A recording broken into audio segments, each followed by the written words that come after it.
फरमाया फरिश्तों से। जब खलीफा बनाया तो फरमाया कि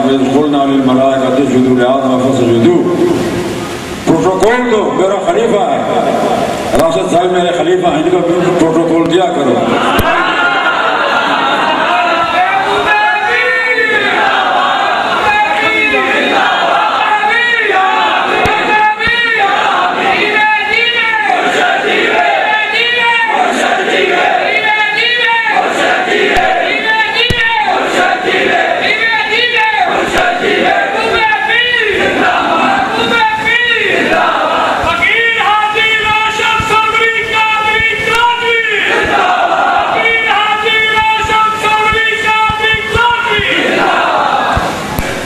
आदम अल्लाह के खलीफा थे और राशिद मेरे खलीफा हैं, अल्लाह के बंदे के खलीफा हैं।